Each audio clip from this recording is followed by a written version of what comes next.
Buenos días con todos. Entonces, empezamos nuestra clase.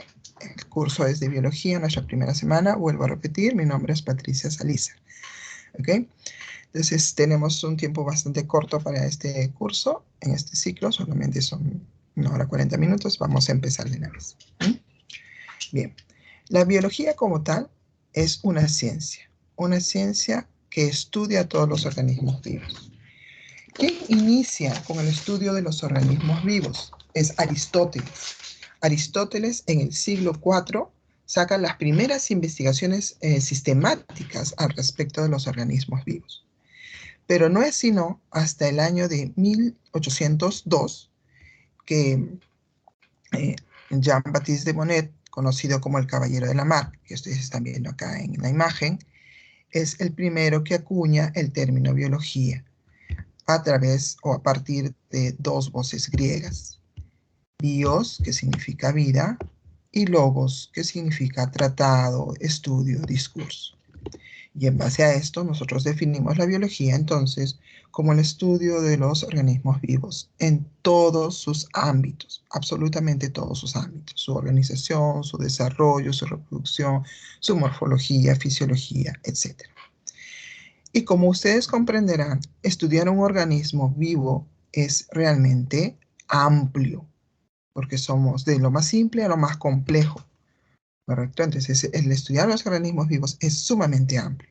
Es por eso que la biología se respalda con otras ciencias para poder estudiar mejor a los organismos vivos. Esas ciencias se denominan dominios. Y ustedes tienen acá los dominios, algunos de ellos, ¿no? Algunos dominios de la biología. Vamos a ir viendo rápidamente cada uno de ellos, ¿ok? La bioquímica, por ejemplo, es una ciencia que se encarga de estudiar las moléculas y las reacciones químicas que están presentes en todo organismo vivo. Entonces explica todos estos procesos, como por ejemplo el ciclo de Krebs, ¿no? O el ciclo de la urea. Luego tenemos la biofísica, que se encarga de estudiar los procesos bioeléctricos que ocurren en los organismos vivos, como por ejemplo el impulso nervioso, la sinapsis, pero también se encarga de explicar los mecanismos del movimiento, los mecanismos del caminar, nadar, ¿no? Volar, además de explicar los mecanismos de la visión, de la audición.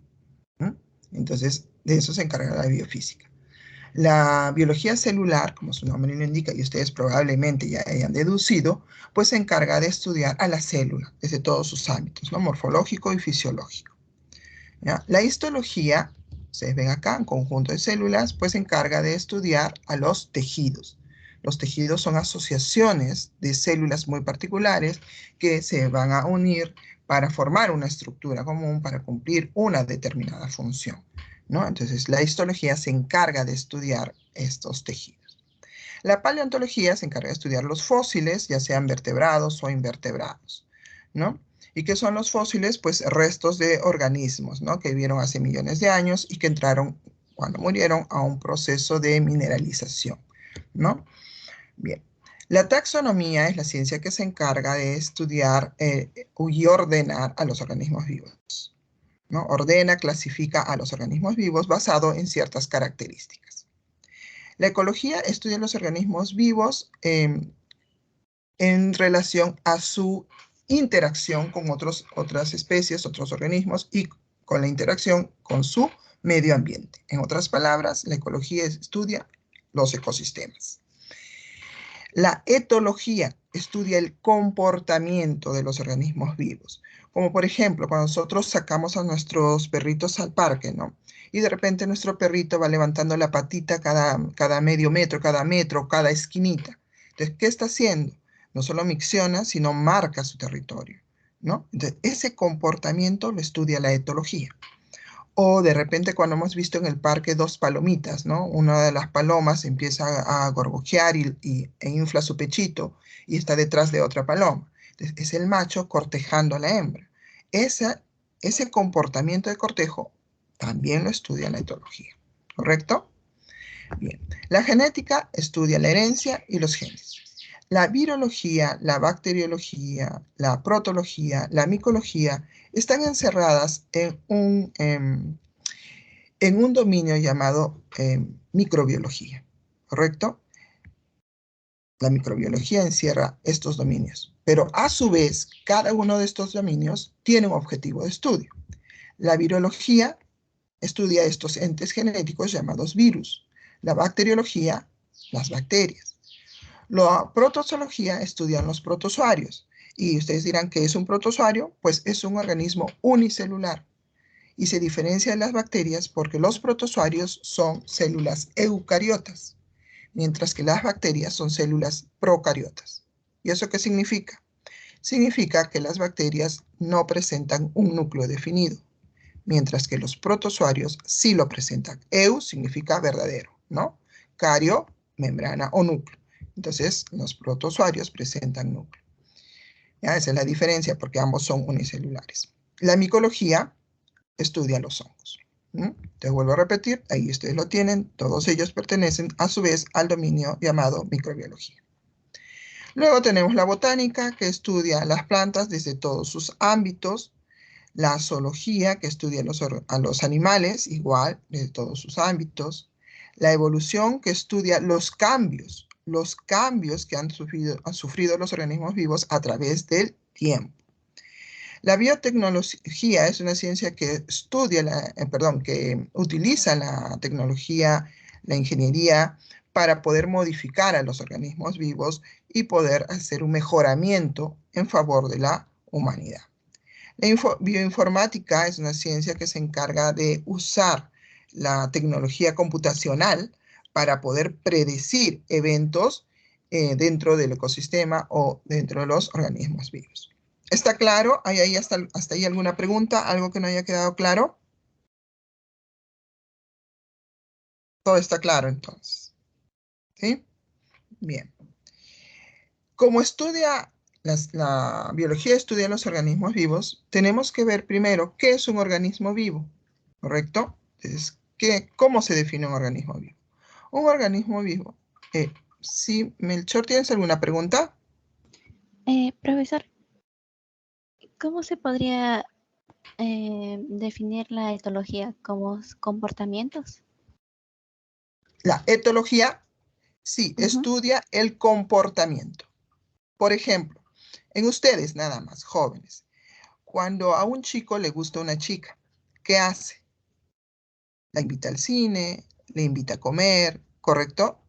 Ese tipo de comportamiento lo estudia la etología. O de repente hay chicos que cuando son más jovencitos, no a su edad, a los 11 años, ¿qué hacen los chicos para llamar la atención de una chica? Se pelean con otros chicos, se golpean o la fastidian, le hacen bromas. Entonces, ese tipo de comportamiento lo estudia la etología. Todo lo que corresponde a comportamiento. ¿Sí? Ok, profe, gracias. Ya, muy bien. ¿Alguna otra pregunta? Bien. Entonces, continuamos. Como les decía, la biología estudia estos organismos vivos, pero vamos a definir qué es un organismo vivo. Para determinar un organismo vivo, este tiene que tener ciertas características, ¿correcto? Entonces, vamos a ver cuáles son las características que definen un organismo vivo, ¿ok? Primero está el movimiento, y el movimiento corresponde al desplazamiento. El desplazamiento de moléculas en el interior del organismo o el desplazamiento, como pueden ver en la imagen, que es el cambio de lugar de un organismo. Puede ser a través de la caminata, a través del vuelo, a través de la natación. Pero el movimiento interno también es importante. El movimiento de moléculas. Por ejemplo, cuando la planta absorbe el agua desde la raíz y lo arrastra a través del xilema para llevarlo hasta las hojas. Ese movimiento es considerado también parte de una característica de los organismos vivos. O cuando, por ejemplo, un glóbulo blanco, como el neutrófilo, se mueve hasta buscar la bacteria y fagocitarla, ¿correcto? Entonces, sean movimientos internos, micros, o movimientos macros, como el caminar o el volar, es una característica de un organismo vivo, ¿correcto? La otra característica es la reproducción. La reproducción es la capacidad que tiene un organismo vivo de generar nuevas especies, ¿no? Entonces, en este caso, vemos dos tipos de reproducción. La reproducción sexual, en la que ustedes ven acá, en la que hay la participación de dos progenitores, un papá o una mamá, y al cruzarse, pues van a tener un individuo, ¿correcto?, de la misma especie que ellos, en la que se van a combinar sus caracteres, ¿no? Y hay otra reproducción que es la asexual, donde solo participa un progenitor y se da a través de una división. La diferencia entre uno y otro es que en la reproducción sexual participan gametos. En la reproducción sexual hay variabilidad genética. En la reproducción asexual no hay participación de gametos y no hay variabilidad genética. Eso significa que las células hijas, los individuos hijos que se formen, son idénticos a los padres completamente. ¿Ok? Bien. Entonces, la reproducción es otra característica de los organismos vivos, que es esta capacidad de generar nuevos individuos de la misma especie. La otra característica de los seres vivos es la irritabilidad y la coordinación. En el caso de la irritabilidad, se define como la capacidad de responder frente a un estímulo. ¿Ok? Y la coordinación es el proceso químico que ocurre en nuestro interior para que se dé ese estímulo. Por ejemplo, en la imagen que está mostrando, ¿no? Entonces, ¿qué se está mostrando? Que una persona está agarrando una rosa, ¿no? Y de repente se hinca con la espina. ¿Cuál es la irritabilidad? Es la reacción, sacar la mano inmediatamente, ¿no? Sacar la mano, ¿no? Pero ¿qué ha ocurrido en nuestro interior, en nuestro sistema químico para que ocurra esa reacción? Entonces, eso es la coordinación. ¿Está clara la diferencia? ¿Sí? Bien, vamos a suponer que sí, si nadie levanta la mano. La otra característica de los organismos vivos es el metabolismo. ¿Y qué es el metabolismo? Son todas las reacciones químicas que ocurren en nuestro interior. ¿Ok? Todas las reacciones químicas. Dentro del metabolismo tenemos el anabolismo y el catabolismo. La diferencia. Anabolismo es construcción. Construcción significa que en el anabolismo de moléculas simples se van a formar, se van a construir moléculas complejas. Moléculas complejas.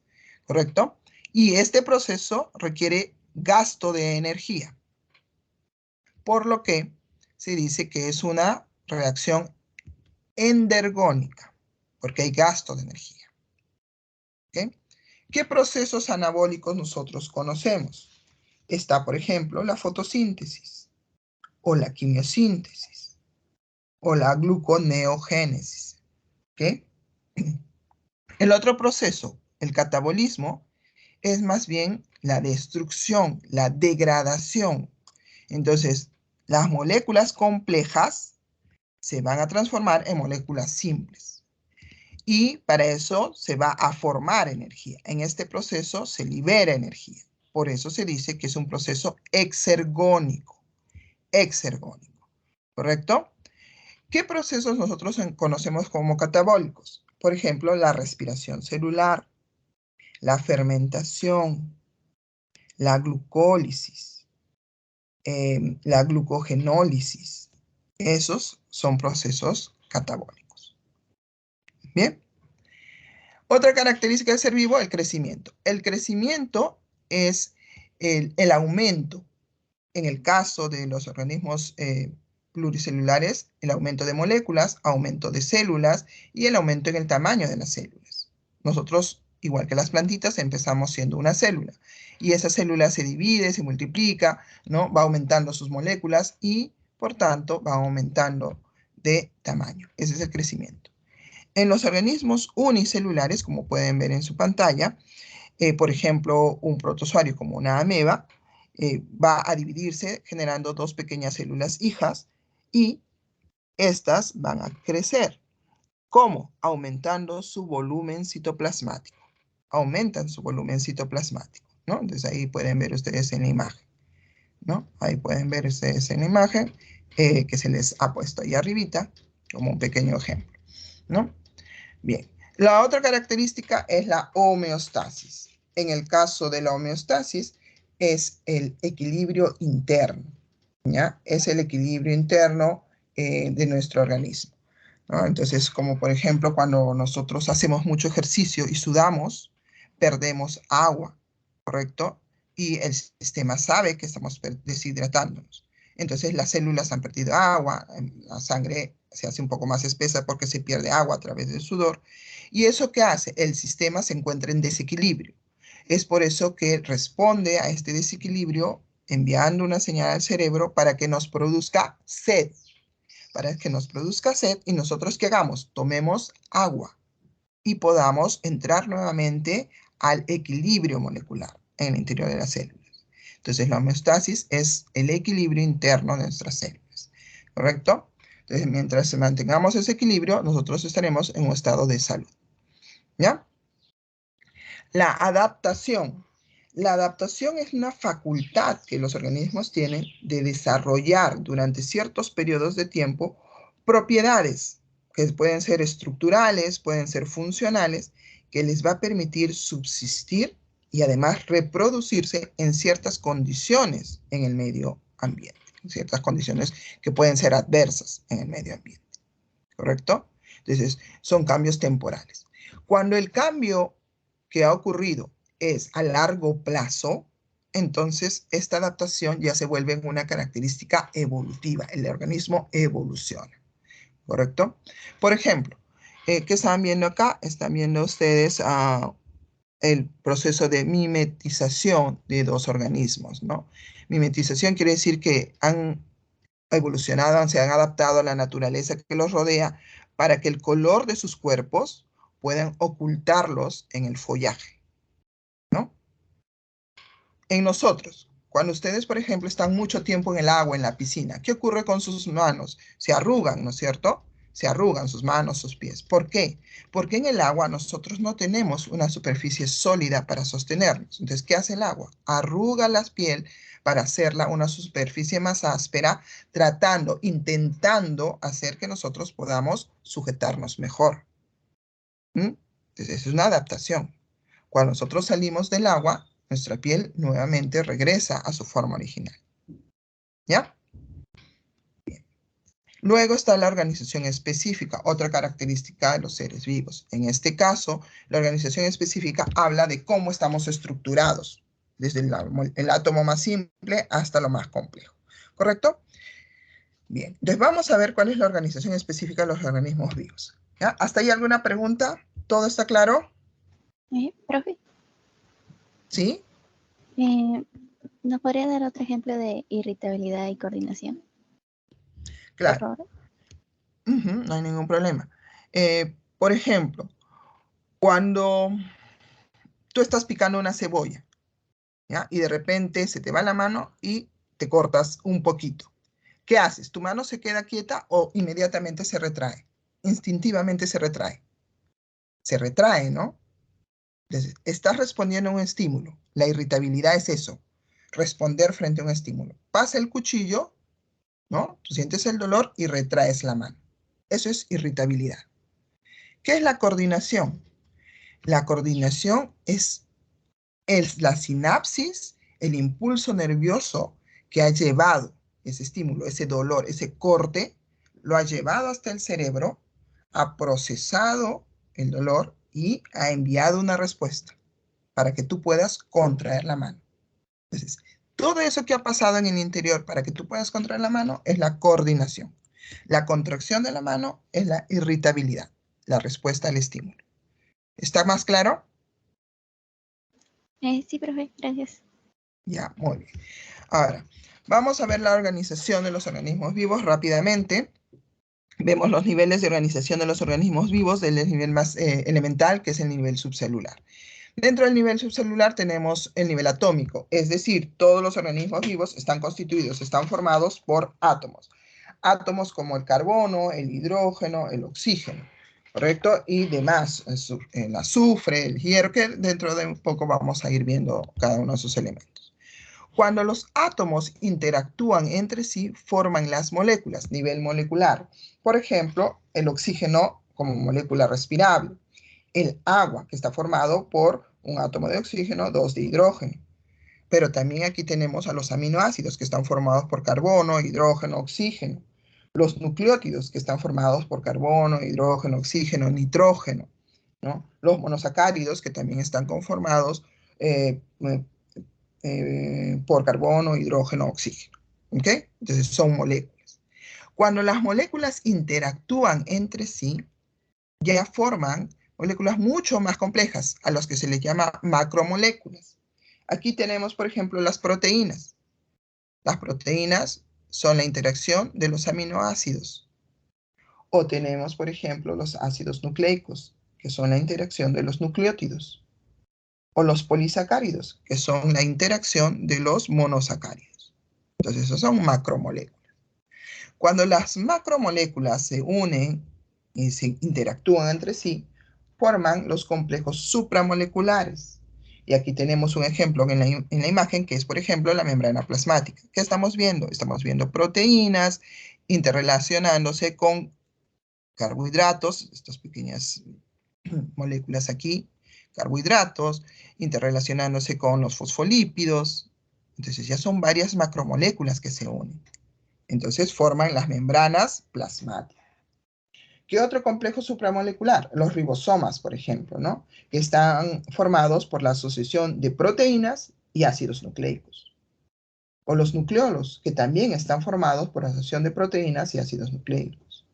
O los cromosomas, que igual son ácidos nucleicos asociados a proteínas, como son las histonas. Entonces, ya son complejos supramoleculares, ¿no? Entonces, ¿cómo voy a diferenciarlo? Mire que está interactuando. Están interactuando macromoléculas, están interactuando moléculas, y en base a eso yo puedo determinar el nivel de cada uno. Cuando los complejos supramoleculares empiezan a asociarse, forman el complejo organular, las organelas.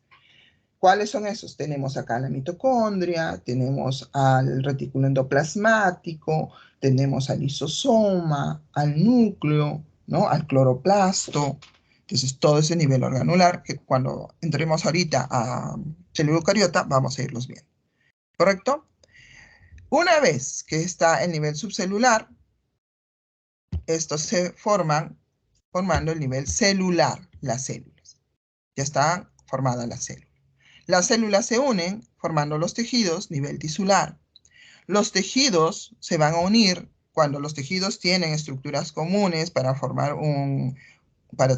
cumplir una función común, forman los órganos, nivel organológico. Los órganos se unen formando los sistemas, nivel sistémico. Aquí tenemos el sistema digestivo, el sistema nervioso, el sistema endocrino, el sistema reproductor, etcétera, etcétera, etcétera. Cuando los sistemas se unen, forman a un individuo, nivel individual.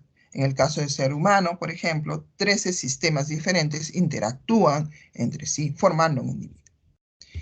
Cuando los individuos de la misma especie se unen en un determinado lugar, en un determinado tiempo, forman las poblaciones.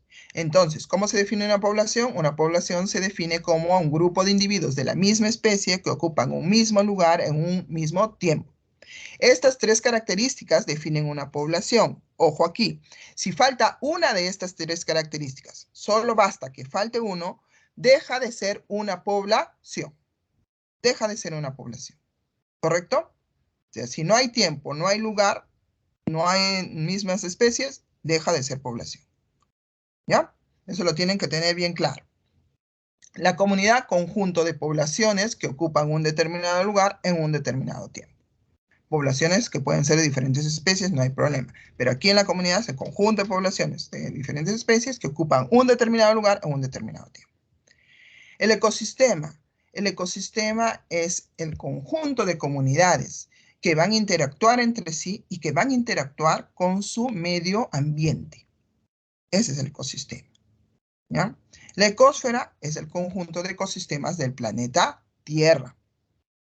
Y la biosfera es el conjunto de zonas donde se desarrolla vida en el planeta. ¿Ok?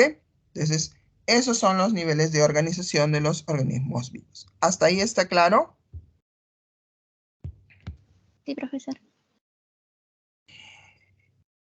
El estudiar en los organismos vivos permite usar otras ciencias, ya lo hemos dicho. Cualquiera sea la ciencia que nosotros usemos para estudiar a los organismos vivos, cualquiera que sea esa ciencia, cada una de esas ciencias va a usar un único método para estudiar a los organismos vivos, y ese es el método científico. ¿Ok?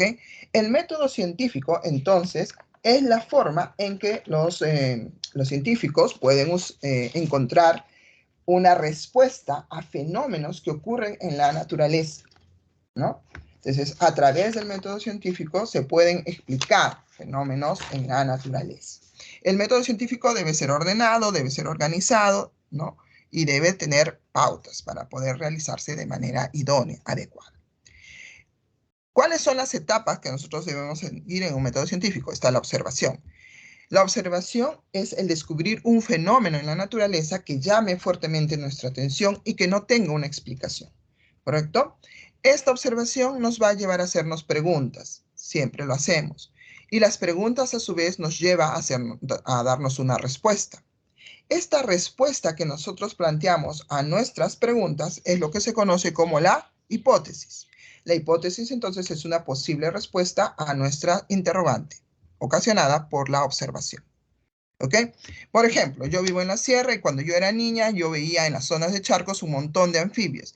Pero a medida que he ido creciendo he sentido que el verano se hace más fuerte y más prolongado y he visto también que los anfibios han ido desapareciendo. Mi observación. Pregunto, ¿qué está ocurriendo con los anfibios? Y yo me hago una respuesta. Probablemente el calor en el medio ambiente está haciendo que estos anfibios desaparezcan. Una posible respuesta. Para yo poder comprobar si mi respuesta es correcta, hago una experimentación. ¿Qué es la experimentación? Es una prueba científica de la hipótesis. Con la experimentación voy a tratar de demostrar si mi hipótesis es correcta o no. Y para eso voy a usar un conjunto de técnicas, de métodos, para poder desarrollar esta prueba. ¿Correcto? Y en un experimento, nosotros generalmente vamos a tener dos grupos, el grupo control y el grupo experimental. ¿Ok? ¿Cuál es la diferencia entre el grupo control y el grupo experimental? Pues que el grupo experimental tiene el factor variable. Tiene el factor variable. ¿Y qué es el factor variable? Es aquello que yo quiero medir. Vamos al ejemplo. Si yo estoy diciendo que el calor está matando a mis anfibios, a los anfibios del medio, entonces yo hago un experimento, tomo los anfibios, dos grupos, los divido en dos grupos, a uno le pongo grupo control, a otro grupo experimental. A ambos grupos los someto a las mismas características, la misma cantidad de agua, la misma calidad de agua, la misma alimentación, la misma cantidad de alimentación, pero yo voy a variar algo. Ese algo que varío es lo que yo quiero probar, el factor variable. En este caso, ¿qué sería? La temperatura. La temperatura. Entonces, en mi grupo experimental, yo voy a aumentar la temperatura de su medio para ver cómo reacciona. ¿Ok? Y todo esto que yo estoy realizando en mi experimentación, tengo que apuntarlo. Todas las observaciones que tengo que apuntarlo porque esos son mis resultados. ¿Ok? Son mis resultados. Y una vez que tenga los resultados, yo hago mis conclusiones. ¿Qué son las conclusiones? Son las observaciones que yo he hecho, mis resultados, que me van a poder llevar a analizarlos y determinar si es que mi hipótesis es verdadera o falsa. ¿Ok? Entonces, yo sigo con mis anfibios. Si yo aumento el calor en el medio ambiente, en mi grupo experimental, veo que los anfibios empiezan a morir, a morir, a morir. ¿Eso qué significa? Ah, que mi hipótesis era correcta, que el calor afecta a los anfibios. Si mi experimento, si mis conclusiones coinciden con mi hipótesis, entonces yo digo que es una hipótesis válida. Pero ¿qué pasa si ocurre lo contrario? Yo aumento el calor a mi grupo experimental y no pasa nada, los anfibios se siguen reproduciendo, no hay ningún problema. Ah, mi experimento ha probado que lo que yo pensaba que ocurría en realidad no ocurre en la naturaleza. Es decir, el calor no afecta a los anfibios, debe estar afectando otra cosa. Entonces, mi conclusión es falsa. Y yo diría que mi hipótesis es una hipótesis nula. ¿Correcto? Eso no significa que el método científico esté mal, simplemente que lo que yo deduje no era correcto. Tengo que buscar otro motivo. ¿Ok? Bien.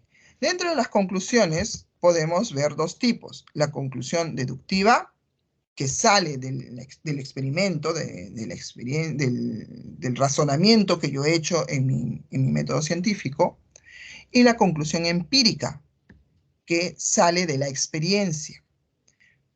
¿Cómo es eso? Por ejemplo, Ustedes saben que cuando un niño pequeñito llora, llora y no se sabe el motivo, ya le han dado de comer, ya le han cambiado los pañales y ese bebé no puede dormir porque duerme en sobresaltos y llora, llora, le dicen que se ha ojeado. Entonces le han hecho mal de ojo. ¿Qué hace la abuelita? Agarra un huevo y le pasa el huevo y le reza el huevo y el bebé deja de llorar. Entonces, la abuelita dedujo, ¿no? Concluyó, dedujo que el huevo iba a quitarle el mal de ojo. ¿Cómo lo supo? Por la experiencia. ¿Qué experiencia? Que se la transmitió a su mamá, su abuela, su bisabuela, etcétera, etcétera. Entonces, eso es una conclusión deductiva. Entonces, ella deduce que el huevo quita el mal de ojo. ¿Ya? Entonces, está clara la diferencia, ¿no?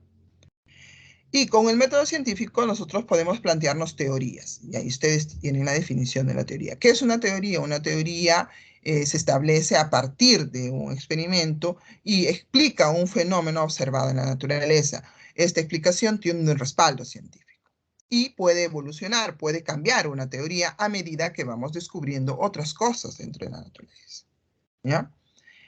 Como por ejemplo la teoría del origen de la vida, ¿no? Empezamos con la teoría abiogénica, pasamos a la panspermia y luego a la quimiosintética, ¿no? Entonces una teoría puede evolucionar, puede cambiar.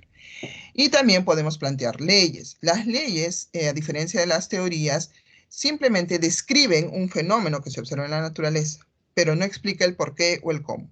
Simplemente describe el fenómeno. ¿No? Por ejemplo, las leyes de Mendel, que son las leyes de la herencia. En las leyes de Mendel se describe que si yo cruzo dos individuos de líneas puras, sus hijos van a mostrar la característica de uno de los padres. Mendel no sabía por qué, pero eso es lo que él describía al observar sus cruces. ¿Ok? Entonces, a diferencia de las teorías, las leyes son más difíciles de cambiar. ¿Ya? Entonces, ese es el método científico. Está claro, ¿no? Bien. Todos los organismos vivos, hemos dicho, están compuestos. La composición de un organismo químico es una composición química, empezando por los átomos.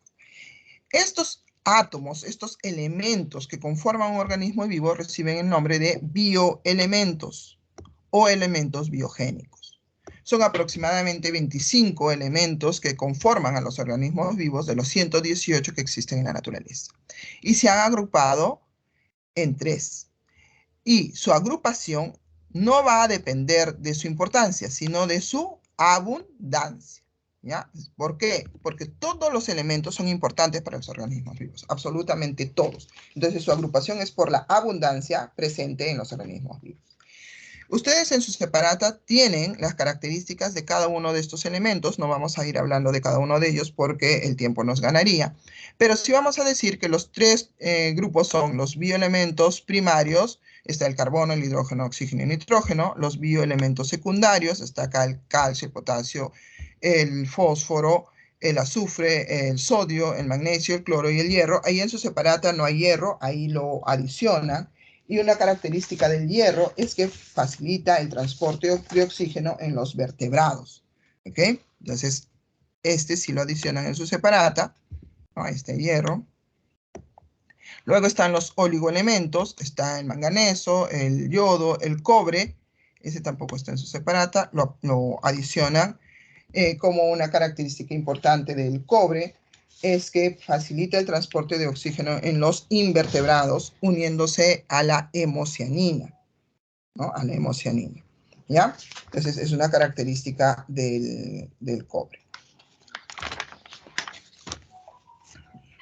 Luego tenemos el cobalto. El cobalto es un elemento indispensable para la formación de la vitamina B12, la cobalamina, la cual participa en la formación de glóbulos rojos en nuestro organismo. Es otra característica. Está el zinc, el flúor, el molibdeno, que es indispensable para la formación de enzimas en las bacterias y en los animales, sobre todo en las bacterias que son degradadoras del nitrógeno. ¿Ya? El selenio, que es indispensable para estimular el sistema inmunológico, y el cromo, que es indispensable en la formación de en el paso de la glucosa en el interior de las células. El cromo lo que hace es unirse a la insulina y facilita el paso de la glucosa hacia el interior de la célula. ¿Correcto? Esos son los bioelementos. Cuando estos elementos interactúan entre sí, forman las moléculas. Las moléculas en los organismos vivos son llamados principios inmediatos inorgánicos y principios inmediatos orgánicos. Tenemos los principios inmediatos inorgánicos. El primero de ellos, del que vamos a hablar, es el agua. El agua tiene dos características importantes que le van a dar estas propiedades que ustedes ven acá al costado, ¿no? Una de las características del agua es que está formado por un átomo de oxígeno, que es electronegativo, y dos átomos de hidrógeno, que es electropositivo, lo que hace que esta molécula sea una molécula dipolar. Tiene carga parcialmente negativa y parcialmente positiva. Otra característica de esta molécula de agua es que cuando las moléculas de agua interaccionan entre sí, forman un enlace que es el enlace puente de hidrógeno, ¿correcto? A ver, una pregunta. ¿Ustedes en la diapositiva están viendo los nombres de molécula dipolar y enlace puente de hidrógeno? Porque he puesto yo ahí esos nombrecitos, pero a mí no me sale en mi pantalla. Yo quiero saber si en sus pantallas les salen. No, no sale. No, profesora, no se visualiza. No sale. No. Bueno, entonces vuelvo a repetir. Molécula de agua es una molécula dipolar. Y el enlace aquí es el enlace puente de hidrógeno. ¿Ya? Qué pena, yo lo había preparado ya para que ustedes lo puedan ver. Me sale en la parte de abajo, pero bueno, aquí mi pantalla no nos sale, por eso les pregunté. Ya. Entonces, estas dos propiedades que tiene la molécula de agua le va a dar estas características que ustedes observan acá. Por ejemplo, solvente universal. Al ser una molécula dipolar, es decir, tener carga positiva y negativa, puede disolver moléculas polares, como por ejemplo el cloruro de sodio. El cloruro de sodio, la sal, está formada por sodio, que es positivo, y cloro, que es negativo. Entonces, cuando se le echa agua a la sal, los protones de hidrógeno, que son positivos, arrancan al cloro, que es negativo. Y el oxígeno va a arrancar al sodio, que es positivo. Entonces, de esa forma disocian las moléculas. Por eso es un solvente universal, porque disuelven la mayoría de moléculas polares. ¿Correcto? El agua también tiene un alto calor específico. ¿Qué significa eso? Los enlaces puente de hidrógeno le dan la característica de alto calor específico al agua. Eso significa que el agua, para poder cambiar su temperatura a 1 grado, tiene que absorber una gran cantidad de calor, ¿no? Y eso va a permitir que nuestro organismo siempre mantenga en equilibrio la temperatura. Entonces, ¿cómo evita el agua que nosotros aumentemos la temperatura con el calor? A través del sudor. A través del sudor. Entonces, el agua tiene que absorber una gran cantidad de calor para poder recién aumentar 1 grado de temperatura. Entonces, para evitar eso, ¿qué hace? Nosotros sudamos. Y de esa forma nos regulamos nuestra temperatura. ¿Ya? Luego la otra función es la función mecánico amortiguadora. Eso significa que, miren ustedes la imagen, esta es una articulación. Si ustedes observan las articulaciones que nosotros tenemos en el organismo, no están los huesos unidos uno al otro. Imagínense que los huesos estuvieran pegaditos uno al otro y al momento de movernos se rozarían. ¿Qué ocurriría? Los huesos se desgastarían. Y eso no debe ser. Entonces, ¿qué ocurre? Entre articulación y articulación se ha formado un líquido que es el líquido sinovial y sirve como un colchoncito. Por eso es mecánico amortiguadora, ¿no? Como un colchoncito, una esponjita que permite el movimiento de las articulaciones sin el desgaste de los huesos, ¿ya? Entonces también tiene el agua esta función mecánico amortiguadora. Tiene una función de alta tensión superficial que también se la da a los puentes de hidrógeno. Es decir, que las moléculas de agua aquí se unen y cohesionan entre sí, permitiéndole formar una fina película, como una fina capa elástica, de tal manera que los insectos, al pararse sobre los cuerpos de agua, pues no rompen el enlace y pueden mantenerse sobre la superficie, ¿no? Entonces, eso le da los puentes de hidrógeno, ¿ok? Tiene también la función de ser un medio de transporte. Aquí vemos cómo es que el agua es arrastrado a través del xilema, ¿no? Y a su vez, esta sirve para distribuir las moléculas orgánicas como la glucosa a través del floema. y nosotros mismos, ¿no? La sangre, por ejemplo, está conformada de un 90% de agua. Y esto permite el transporte de no solamente de células sanguíneas, sino también de moléculas, ¿ya? Y luego mantiene húmedas las membranas de los capilares, sobre todo en los alvéolos pulmonares, permitiendo el intercambio de gases, ¿ya? Entonces, esas son las características de la molécula de agua. Luego, otros principios inmediatos inorgánicos vendrían a ser las sales minerales y, como hemos visto en las biomoléculas, estas componen las sales minerales, van a participar en la contracción muscular. Por ejemplo, el calcio es indispensable en la contracción muscular, en la transmisión de impulso nervioso, el sodio, el potasio, por ejemplo, ¿no? En la mantención del equilibrio homeostático, ¿no? Cuando hay un exceso de sodio en nuestro organismo, por ejemplo, cuando comemos algo muy salado, pues hay un desequilibrio en nuestro organismo. Entonces, el cuerpo, ¿qué hace? Inmediatamente envía señal al cerebro y nos da sed. Y eso nos permite tomar agua, y al tomar el agua, pues la concentración de sal en nuestro organismo baja, ¿no? Entonces puede ser por comer algo salado, puede ser por hacer ejercicios, pero el cuerpo va siempre a mantener ese equilibrio osmótico. Y forma parte de estructuras cuando los iones se forman en cristales. Entonces, por ejemplo, el carbonato de calcio, ¿no? Que forma parte de los huesos o de las conchas de los moluscos, ¿no? O el fosfato de calcio, que también forma parte de huesos de los dientes, ¿no? Entonces, cuando están en cristales, o los silicatos, por ejemplo, cuando son cristales, forman partes de estructuras, ¿ya? Entonces, ahí la tienen. Y otro principio inmediato vendría a ser los gases, ¿no? El oxígeno y el anhídrido carbónico. Ambos son moléculas indispensables en el proceso de respiración, ¿no? Entonces nosotros tomamos oxígeno y exhalamos dióxido de carbono. Además, el oxígeno es el aceptor final de los protones de hidrógeno. Entonces, cuando se hace la respiración celular, la molécula de oxígeno está al final de la cadena respiratoria, lista y presta para poder capturar los protones de hidrógeno y formar el agua metabólica, ¿no? Entonces, es una molécula indispensable, ¿ya? Y el dióxido de carbono, acuérdense que es importante para la fotosíntesis. Para la fotosíntesis es gracias a este carbono presente en el dióxido de carbono que las plantas van a poder elaborar su molécula orgánica, como es la glucosa, el almidón, ¿ok? Además, el dióxido de carbono, el acúmulo de dióxido de carbono por acción antrópica, por acción del hombre, ha ocasionado el cambio climático, ¿no? Sin embargo, de forma natural, el dióxido de carbono permite el efecto invernadero. Ese efecto invernadero hace que la temperatura en la Tierra tenga un promedio de 15 grados y permite el desarrollo de la vida en el planeta. ¿Qué ha hecho el hombre? Aumentar en exceso el anhídrido carbónico en la atmósfera, y eso ha ocasionado el cambio climático. ¿Correcto? Entonces, esos son los principios inmediatos inorgánicos, ¿ya? Esos son los principios inmediatos inorgánicos. Pasamos a ver ahora los principios inmediatos orgánicos. Tenemos a los carbohidratos.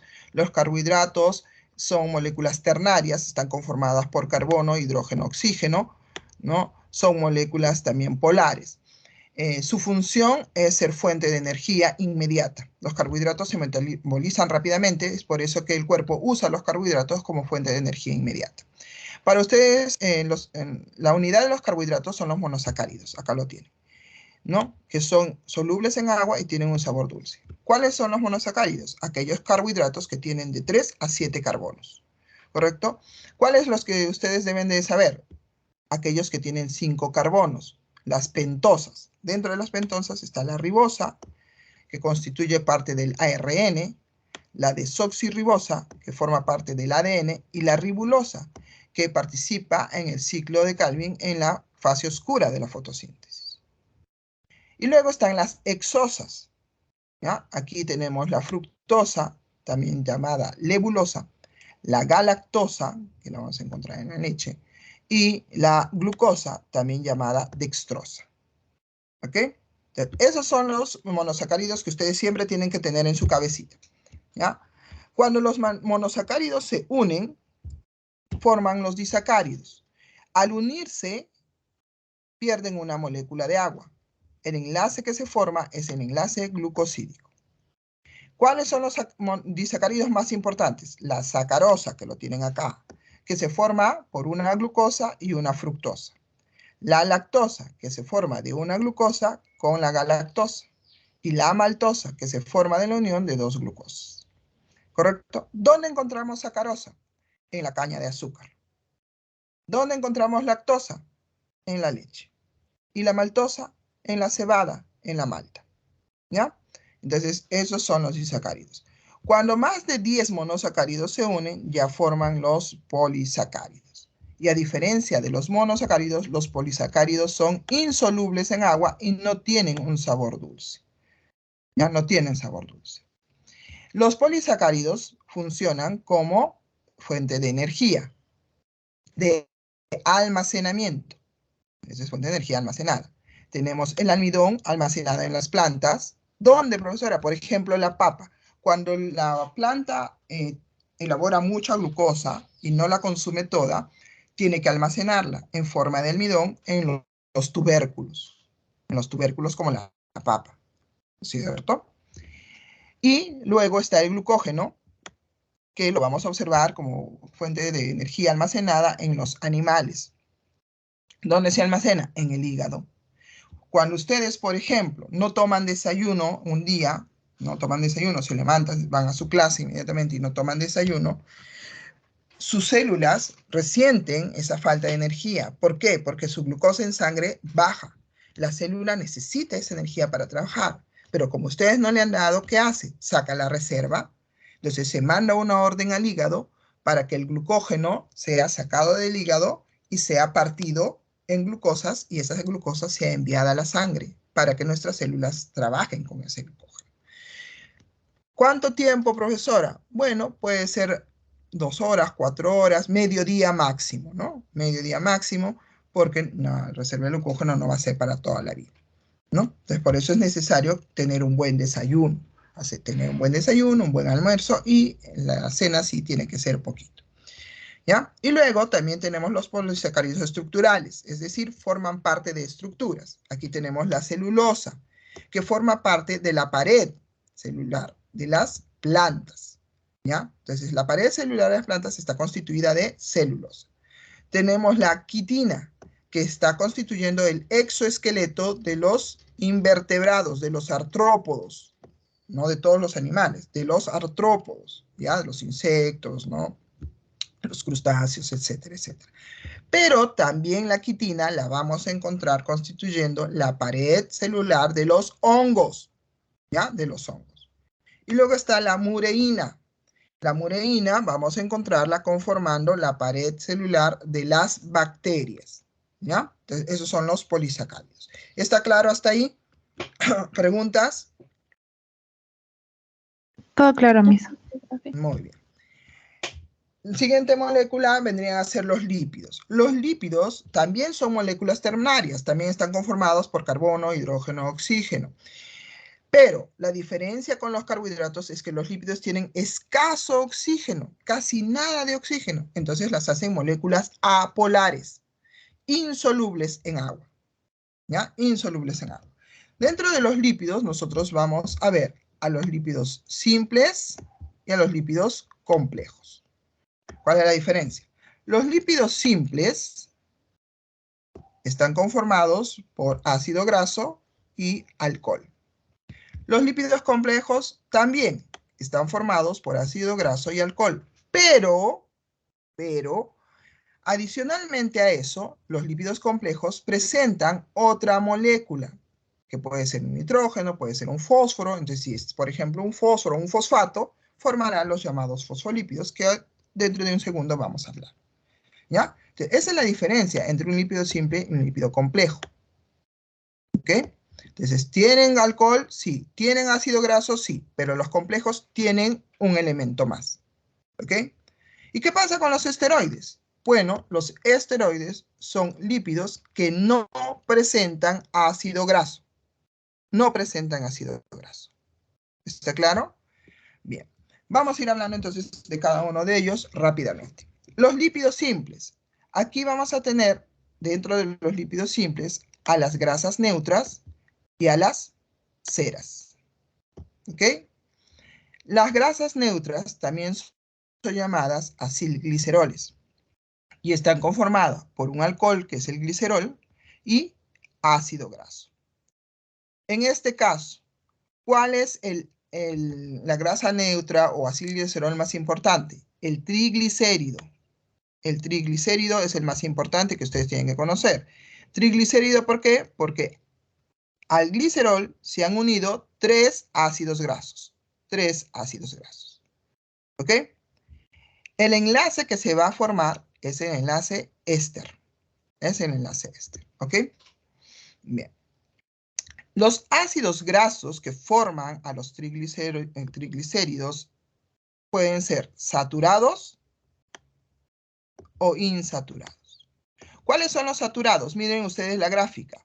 Son ácidos grasos que están constituidos por una cadena de carbonos, los cuales tienen un solo enlace. Por lo tanto, los carbonos están saturados de hidrógenos, ¿no? Entonces se dice que es una grasa compacta. Es una estructura compacta.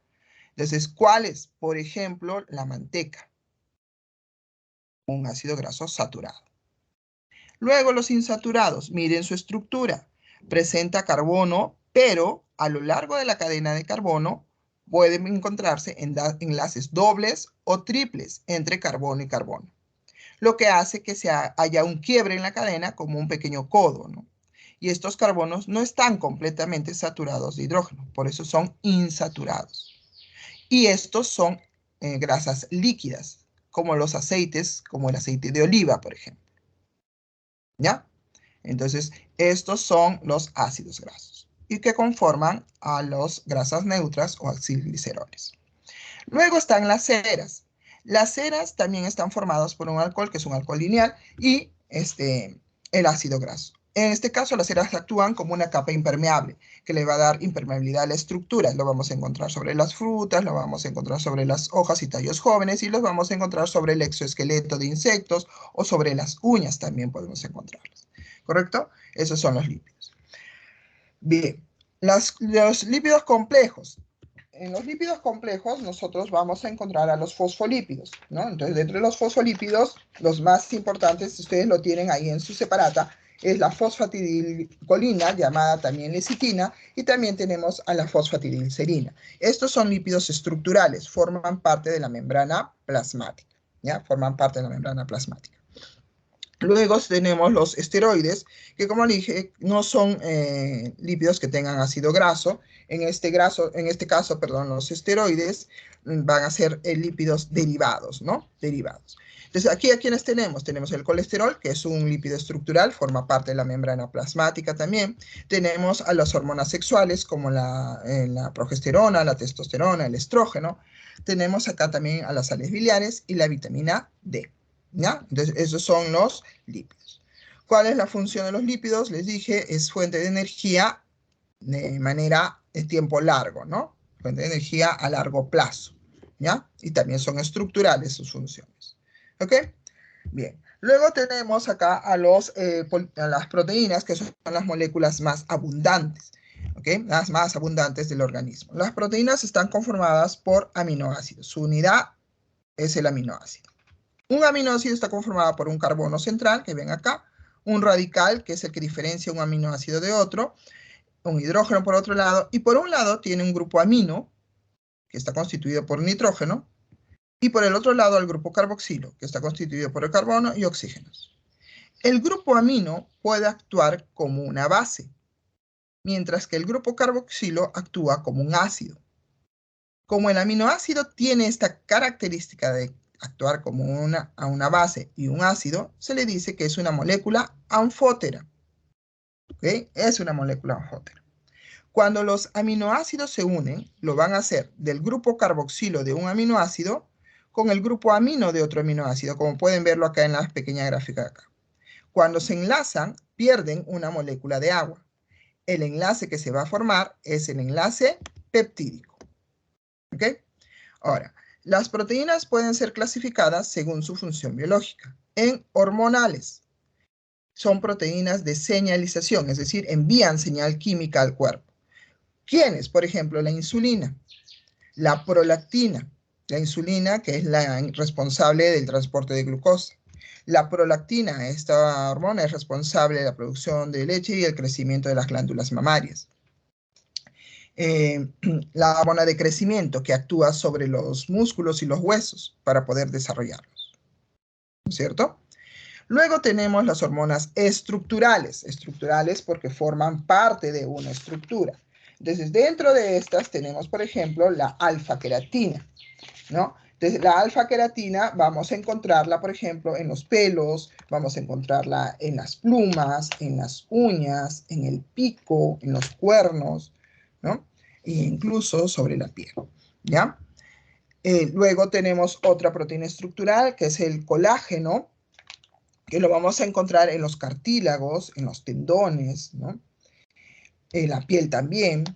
Y luego tenemos la elastina, que la vamos a encontrar en los ligamentos, ¿ya? Entonces esas son las proteínas estructurales. Las proteínas de transporte, tenemos acá a la hemoglobina, que transporta oxígeno en los vertebrados, y la hemocianina, que transporta oxígeno en los invertebrados. Luego tenemos a las proteínas de reserva. Dentro de las proteínas de reserva está la caseína, que la encontramos en la leche, la ovoalbúmina, que lo encontramos en el huevo, en la clara del huevo, y la vitelina, que lo encontramos en la yema del huevo, en el vitelo, ¿no? Esas son las proteínas de reserva. Luego tenemos las proteínas de defensa, su nombre lo está indicando, de defensa. Entonces, ¿a quiénes tenemos acá? A las inmunoglobulinas, ¿no? Tenemos a las inmunoglobulinas, que son los anticuerpos. Luego tenemos a las proteínas del complemento, ¿no? A las citoquinas, ¿ya? A los interferones. Entonces, todas esas son proteínas de defensa. Luego tenemos las proteínas motoras. Dentro de las proteínas motoras tenemos las dineínas, que son las que van a permitir el movimiento de las organelas dentro de la célula. Cuando la célula se reordena, las organelas se mueven, entonces las dineínas permiten el movimiento de las organelas. Y la miosina, que se encuentra en los músculos, que permite el proceso de contracción. Esas son las proteínas motoras. Luego están las enzimas, que son proteínas catalíticas. Son catalizadoras de reacciones químicas, es decir, van a actuar sobre un elemento llamado sustrato para degradarlo. ¿Ok? Por ejemplo, la enzima lactasa va a actuar sobre un sustrato llamado lactosa. Cuando la lactosa se une a la enzima lactasa, lo hace en un sitio muy particular llamado sitio activo. La enzima que hace rompe la lactasa en moléculas más pequeñas. ¿En qué moléculas? En glucosa y galactosa. ¿Ok? Entonces, esa es la acción de las enzimas. ¿Ya? Luego tenemos las proteínas, las toxinas, que vendrían a ser los venenos, por ejemplo, de las serpientes o el veneno de las abejas, ¿no? Que se encuentran en su aguijón, o de las arañas. Entonces, esas toxinas son proteínas tóxicas, obviamente, ¿no? Entonces, esas son la clasificación de las proteínas en base a su función biológica. Luego podemos clasificarlas de acuerdo a su estructura. Entonces tenemos las proteínas primarias, ustedes observen acá, son proteínas que son una sola cadena de aminoácidos, ¿no? Y están enlazadas solamente por enlace peptídico. Las proteínas secundarias, que vendrían a ser la unión de dos primarias y pueden formarse de manera plegada o en forma de alfa hélice. La unión de estas dos estructuras primarias ya se hace a través de los puentes de hidrógeno. Entonces, estas dos proteínas primarias se unen a través de enlaces puentes de hidrógeno. Luego están las proteínas terciarias, que vendría a ser la unión de proteínas secundarias, y la unión de estas proteínas se hace a través de puentes disulfuro. Y son proteínas mucho más complejas, más globulares en su estructura, ¿no? Y la cuaternaria vendría a ser pues la unión de varias de estas proteínas, ¿no? Ahora, cuando una proteína es sometida a ciertos medios, como por ejemplo altas temperaturas o pH sumamente ácido, estas proteínas se degradan, entran a un proceso llamado desnaturalización. Desnaturalización y forman las proteínas más simples. ¿Ok? Por ejemplo, cuando nosotros sancochamos un huevo o freímos un huevo, ¿qué estamos viendo con la clara? La clara se vuelve blanca, ¿no es cierto? ¿Y eso es por qué? Porque la proteína se está desnaturalizando. Están rompiendo los enlaces disulfuro, los enlaces puente de hidrógeno y queda solamente una cadena de aminoácidos. Esa es la desnaturalización. O lo mismo ocurre en el ceviche. Cuando echamos limón al pescado se vuelve blanco por esa razón. ¿Ya? Y la renaturalización es cuando la proteína, a través de un proceso de laboratorio, puede nuevamente regresar a su forma activa, a su forma normal. Pero en el caso de la renaturalización, este es un proceso mucho más difícil. No todas las proteínas pueden renaturalizarse nuevamente. ¿Está claro? Yo estoy hablando y pobres de ustedes están escuchando, me van a disculpar, el tiempo nos gana. ¿Pero está claro hasta ahí? ¿Sí? Sí, profesora, sí. Me alegra. Pasamos a otro principio inmediato que vendrían a ser los ácidos nucleicos. Los ácidos nucleicos son dos, el ARN, el ácido ribonucleico, y el ADN, el ácido desoxirribonucleico. ¿Ok? La unidad de los ácidos nucleicos es el nucleótido. Un nucleótido está formado por una base nitrogenada, un azúcar pentosa de 5 carbonos, y un grupo fosfato. Un grupo fosfato. ¿Ok? Ese es un nucleótido. ¿Ya? La base nitrogenada que conforman los nucleótidos es de dos tipos. Las púricas, derivadas de las purinas, ahí tenemos la adenina y la guanina, y las pirimidínicas, derivadas de la citosina, timina y uracilo.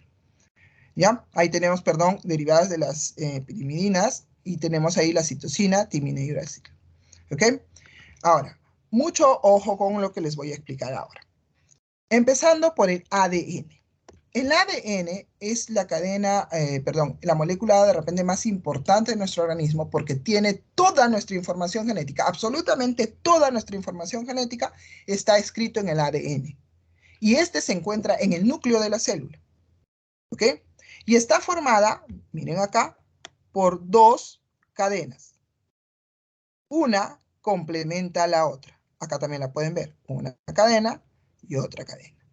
Y si ustedes se dan cuenta, son antiparalelas. ¿Por qué? Porque van en direcciones opuestas. Una va de 3' a 5' y otra va de 5' a 3'. El carbono 3 de un nucleótido se une al fosfato del carbono 5 del otro nucleótido. 3', 5'. Esta cadena se le llama 3', 5' por eso. Y a este lado vemos que el carbono 5 de un nucleótido se une al carbono 3 del siguiente nucleótido. Por eso esta cadena es llamada 5', 3'. Y son complementarias una con la otra. ¿Ok? ¿Cómo se complementan? A través de las bases nitrogenadas. Veamos acá, estamos en el ADN, acuérdense de eso. Las bases nitrogenadas que forman el ADN, ¿cuáles son? Acá ustedes lo tienen. La adenina, la timina, la citosina y la guanina. ¿Cómo se complementan? Si en una cadena encuentro, en un lado de la cadena encuentro adenina, su complemento tendrá timina. ¿Ok? La otra cadena complementaria tendrá timina. Si yo encuentro guanina en una cadena, la cadena complementaria tendrá citosina. Si yo encuentro timina en la cadena complementaria tendrá adenina. Y si encuentro citosina, tendrá guanina. Ese es el complemento. Adenina, timina, guanina, citosina. Cuando la adenina se une a la timina, lo hace a través de dos enlaces, puentes de hidrógeno. Cuando la guanina se une con la citosina, lo hace a través de 3 enlaces, puentes de hidrógeno. ¿Ok? Entonces, esas son sus bases nitrogenadas. ¿Cuál es la pentosa del ADN? La desoxirribosa. Por eso es ácido desoxirribonucleico. ¿Por qué? Tiene desoxirribosa. ¿Ya? No se olviden de eso. Entonces, este va a cargar todo nuestro material genético. ¿Qué pasa con el ARN? El ARN está conformado de una hebra y deriva de un fragmento del ADN. En el caso del ARN, ¿cuáles son las bases que se van a constituir? En el caso del ARN vamos a ver citosina, guanina, adenina y uracilo. ¿Ya? Entonces, acuérdense bien de esto. En el ADN siempre vamos a encontrar timina. Siempre. Y en el ARN siempre vamos a encontrar uracilo. ¿Ya? Entonces, es una diferencia bien marcada. Entonces, si a ustedes les dan una secuencia de nucleótidos y encuentran la U, encuentran U, eso significa que esa secuencia es ARN. Si encuentran T, entonces esa secuencia es de ADN.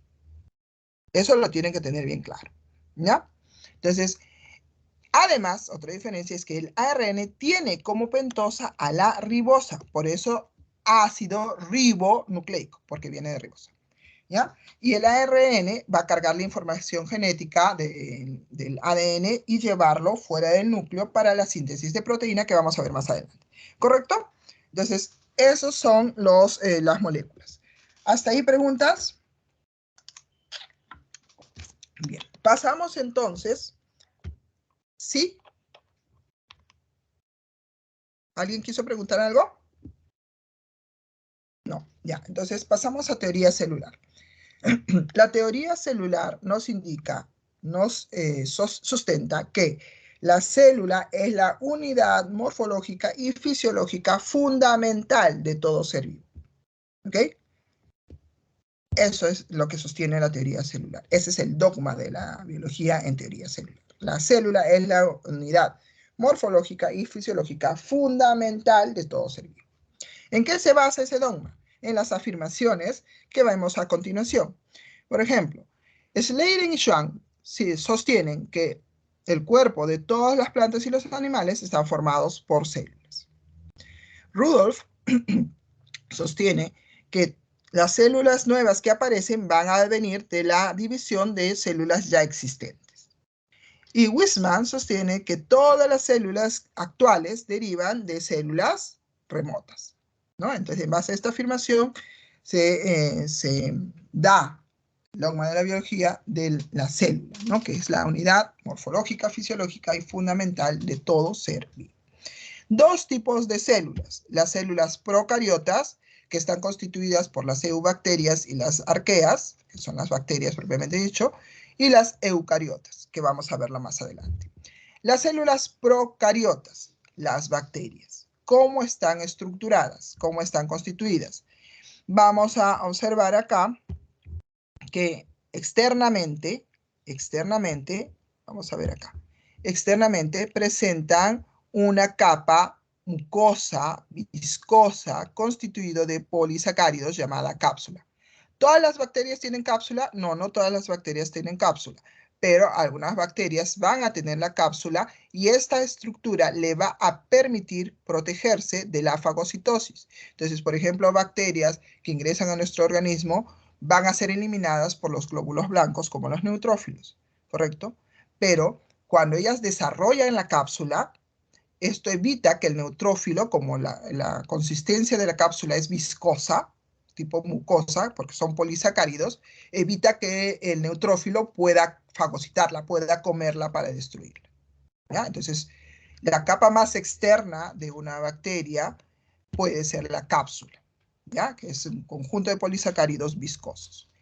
Internamente, ya la bacteria va a tener pared celular, ¿no? Va a tener la pared celular.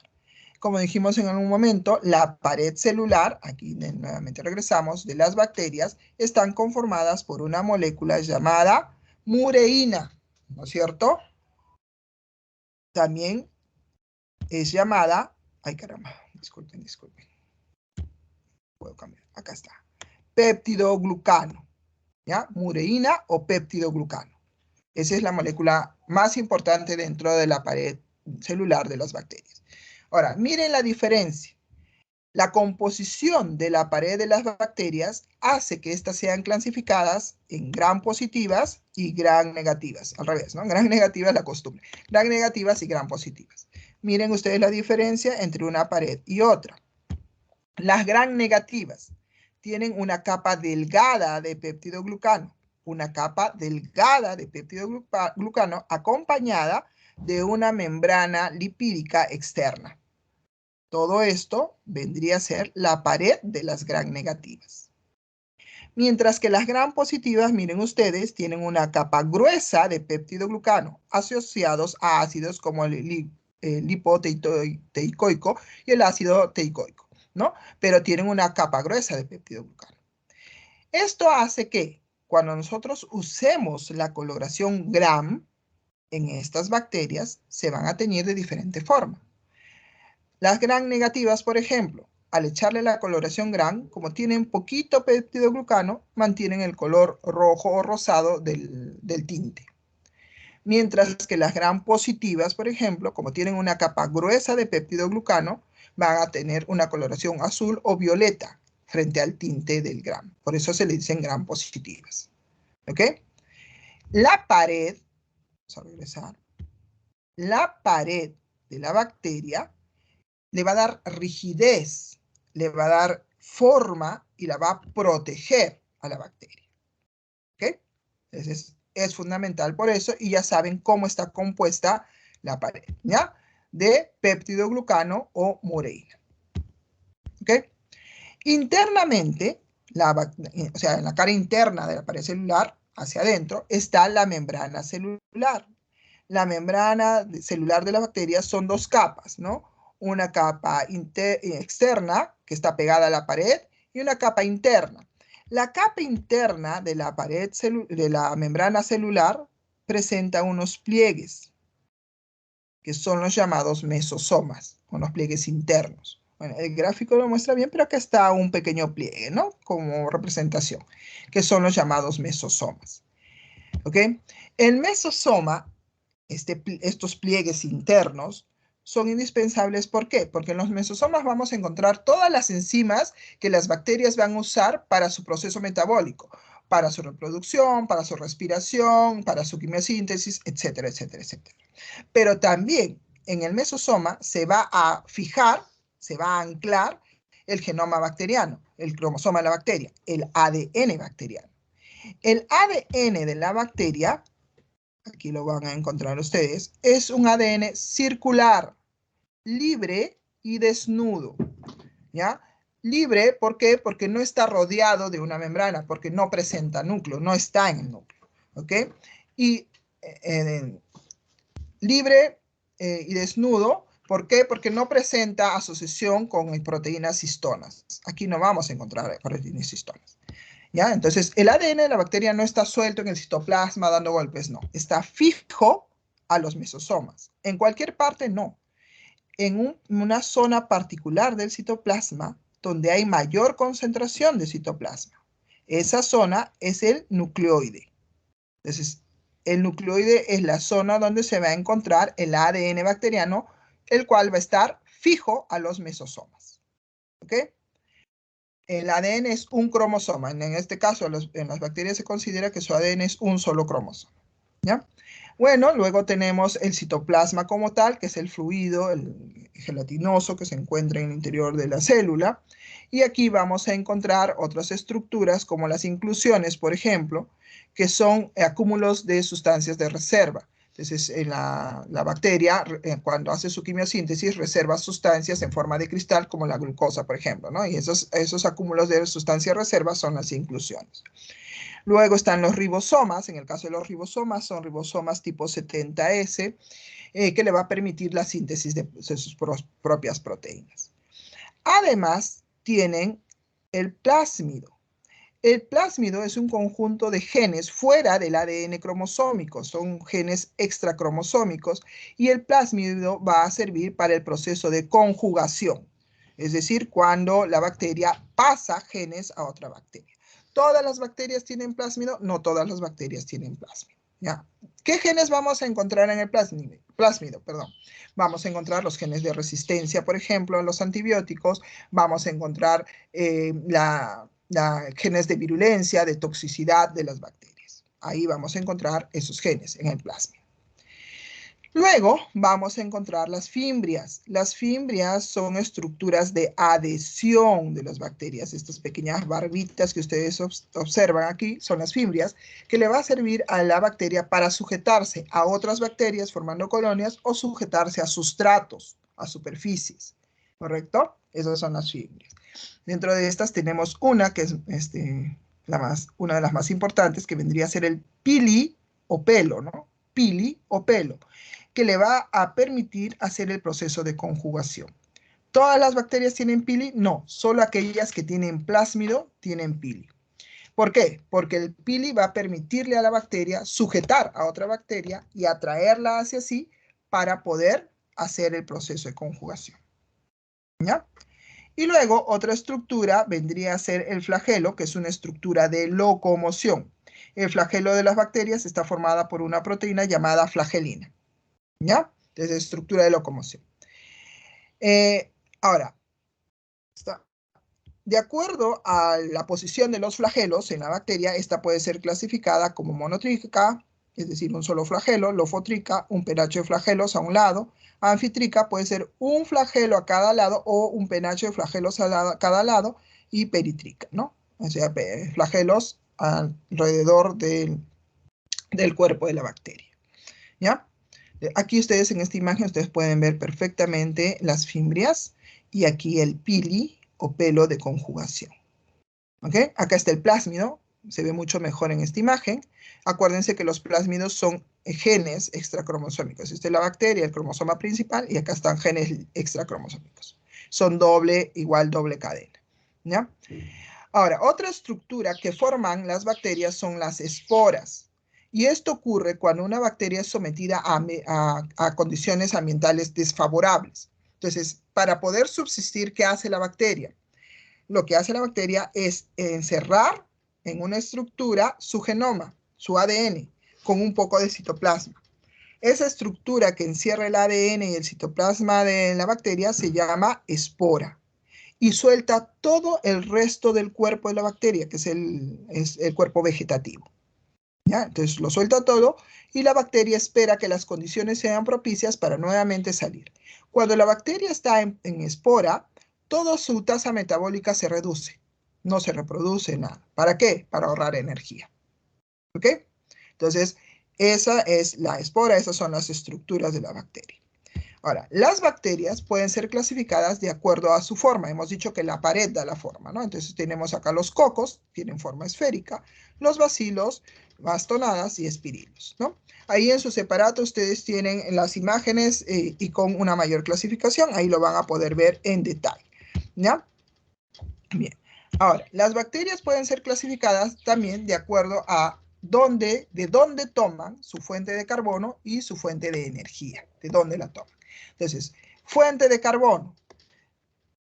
Son bacterias autótrofas cuando toman su fuente de carbono de compuestos inorgánicos como el CO2. ¿Para qué toman la fuente de carbono? ¿Para qué toman el carbono? Para poder formar su propia molécula de alimento, para poder formar su propia molécula orgánica. ¿Ya? Entonces, si las bacterias toman el carbono del dióxido de carbono, entonces serán autótrofas. Si las bacterias, aquí tenemos como ejemplo a las cianobacterias, ¿no? Ahora, si las bacterias toman el carbono de una fuente orgánica, como una glucosa, por ejemplo, serán bacterias heterótrofas. ¿Cuáles? Por ejemplo, las bacterias que entran al proceso de descomposición de animales muertos. ¿Ok? O las bacterias, por ejemplo, que se encuentran en nuestra boca. Los restos de comida que se quedan ahí entre los dientes son degradados por esas bacterias. Entonces, esas son heterótrofas. ¿Por qué?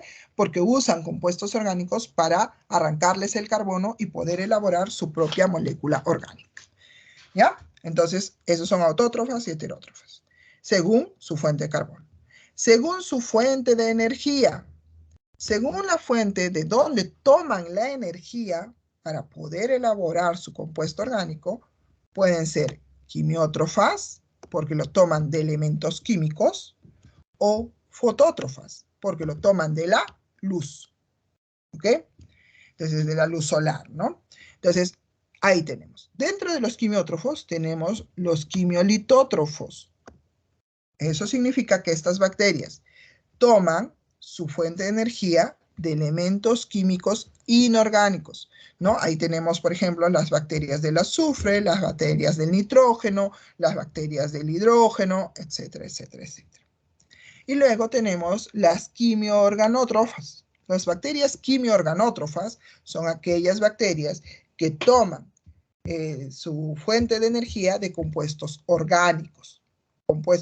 Y vamos a lo mismo, ¿no? Por ejemplo, las bacterias de la boca que les decía. Ellas descomponen los compuestos orgánicos como la glucosa, por ejemplo, o el almidón, para tomar energía y tomar carbono. Entonces son quimiorganótrofas. O pueden ser las bacterias como la salmonela, por ejemplo, ¿no? Que ingresa a nuestro cuerpo y degrada ese alimento tomando fuente de energía, fuente de carbono. ¿Ok? O las bacterias del petróleo, ¿no?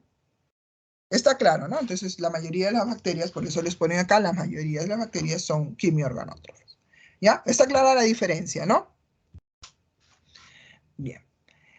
Dentro de los procesos que realizan las bacterias está la reproducción.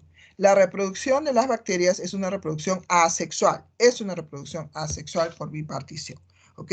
Entonces tenemos acá la reproducción asexual de la bacteria. La bacteria se va primero a dividir el genoma en dos. Se forman los mesosomas. Estos mesosomas transportan al ADN bacteriano a ambos extremos y se forma el seto tabique transversal, dando origen a las células hijas. ¿Ya? Entonces esa es la reproducción asexual. Otro tipo de forma que tienen las bacterias de transferir genes es a través de la transformación. La bacteria muere, lisa su genoma, el genoma cae al medio ambiente, otra bacteria encuentra ese genoma partido y absorbe un fragmento de ese genoma y lo adhiere a su genoma, ¿no? Esa es la transformación. Otra es la transducción usando los bacteriófagos, que son virus que infectan a las bacterias. Entonces, estos bacteriófagos lo que hacen es tomar el genoma bacteriano lisado y al infectar a otra bacteria le transmite el genoma de la bacteria anterior. Y la conjugación, como les dije, es cuando la bacteria atrae a otra bacteria por el pili, forma el puente de conjugación y le pasa el plásmido. Le pasa el plásmido y luego se separa. Entonces, de esa forma, ellos pueden transmitir sus genes. Estos no son reproducción sexual, por si acaso, ¿ya? Simplemente es transmisión de genes. ¿Ok? Entonces, ¿por qué son importantes las bacterias? Porque forman parte del medio ambiente y entran al proceso de putrefacción. Luego, además, participan en los procesos de bioremediación. Ustedes lo tienen esto en más detalle en su separata. Ahí lo pueden ustedes ver, ¿no? Además, son causantes de enfermedades, como por ejemplo el Vibrio cholerae, que produce el cólera, el Mycobacterium tuberculosis, que produce la tuberculosis, la Salmonella typhi, que produce la tifoidea, ¿no? La salmonelosis. Pero también son importantes porque pueden elaborarse hormonas sintéticas como la insulina, la hormona de crecimiento, o pueden también elaborarse antibióticos como por ejemplo la streptomicina, que deriva de la streptomisis, ¿no? Entonces, todo estos son importantes en las bacterias, ¿ya? Luego, las células eucariotas, aquí las vamos a encontrar en las células animales, en las células vegetales, en los protozoarios, en los hongos, y esta está constituida por una membrana plasmática, que es una bicapa lipídica, que vamos a tener aquí también proteínas integrales, proteínas periféricas, y también vamos a encontrar pues los carbohidratos, los glúcidos unidos a lípidos formando los glucolípidos o unidos a proteínas formando las glucoproteínas. Los glucoproteínas y los glucolípidos forman una capa llamada glucocálix en la cara externa de la membrana plasmática y esta va a ser una zona de reconocimiento y de adhesión celular, ¿ya? La membrana plasmática es una barrera semipermeable selectiva, es decir, que a través de ella van a poder pasar, difundir moléculas.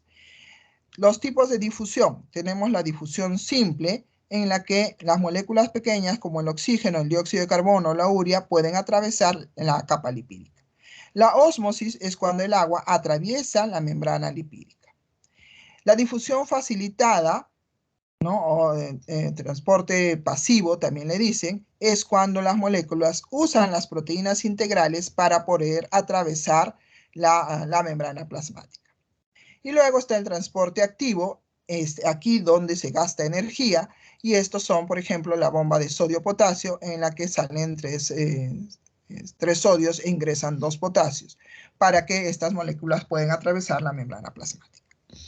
Luego tenemos la pared celular. En este caso solo lo vamos a encontrar en las plantas. La pared celular le va a dar protección a la célula vegetal de patógenos y también va a evitar que la célula se rompa, ¿correcto? Está conformada por una lámina media, la cual da origen a la pared interna primaria y la pared externa secundaria, que es la que está topando con la célula. La pared celular no es completamente cerrada. Si ustedes observan, presentan unos canalículos llamados punteaduras o plasmodesmos.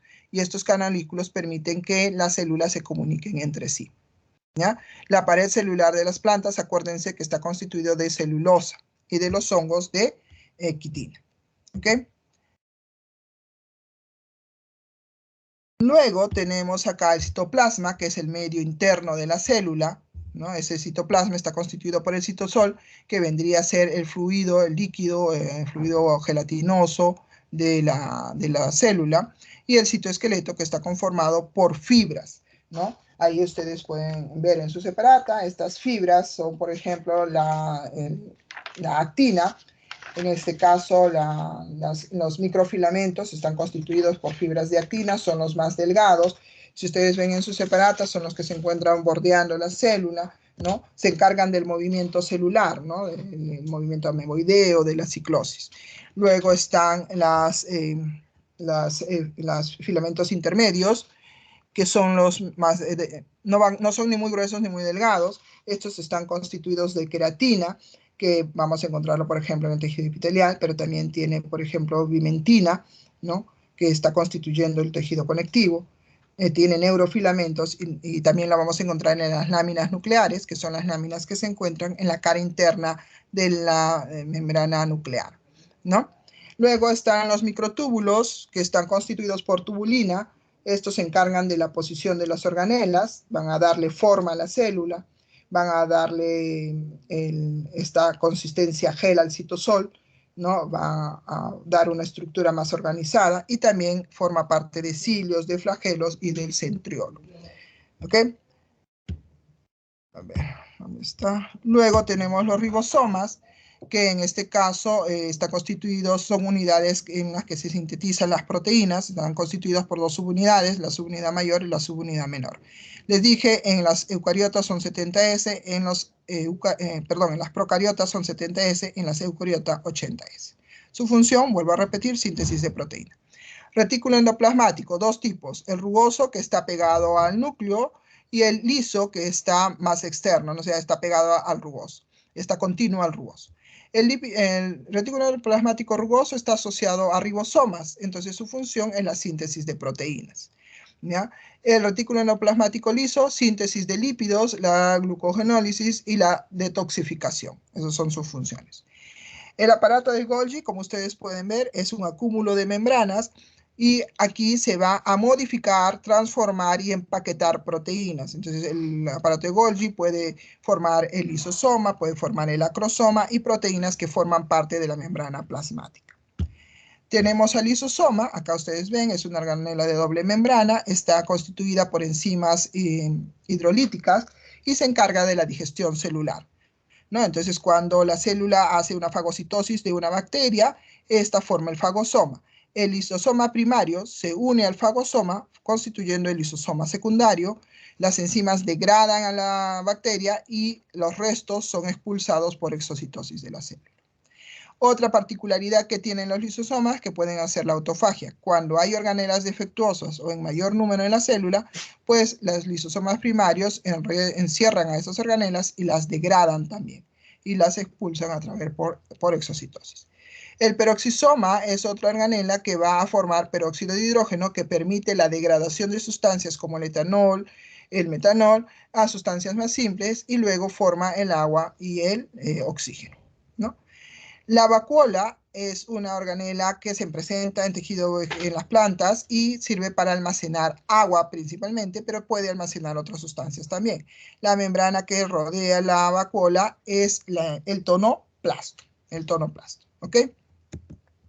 Luego tenemos los plastidios, que son, en este caso, las organelas que pueden servir para, en el caso del cloroplasto, por ejemplo, para la fotosíntesis, ¿no? Entonces, dentro de los plastidios está el cloroplasto, doble membrana, tiene ADN, tiene ribosoma, por eso es una organela semiautónoma, porque puede sintetizar sus propias proteínas.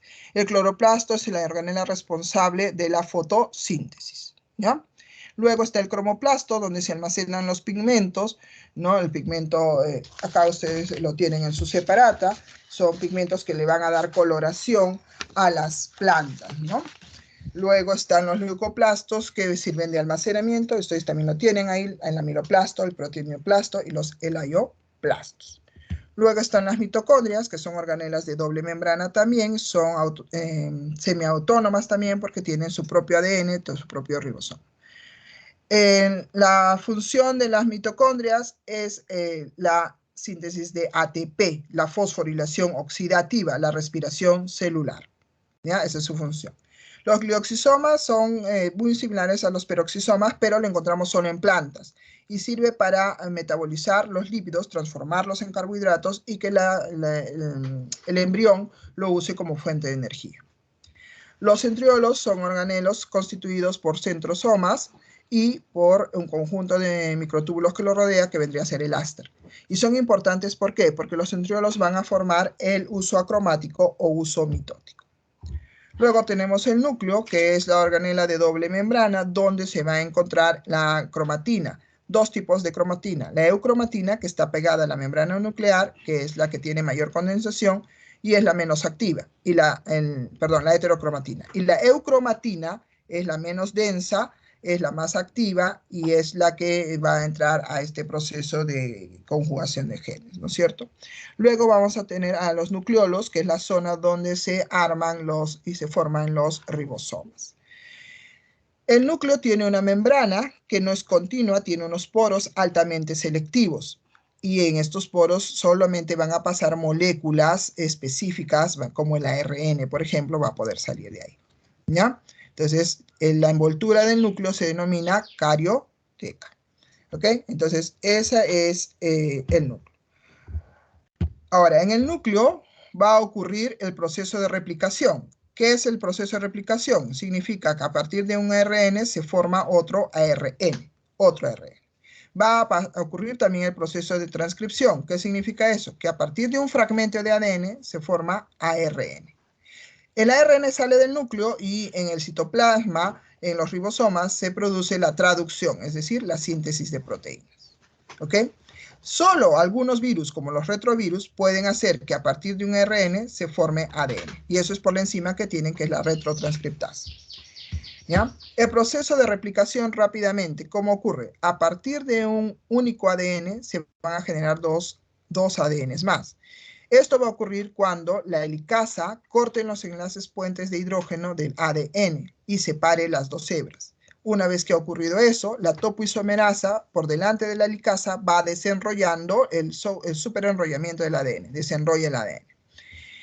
Viene la ARN primasa y coloca un conjunto de nucleótidos de ARN a los que se les llama cebador. A partir del cebador, el ADN polimerasa sintetiza la cadena de ADN. ¿Ok?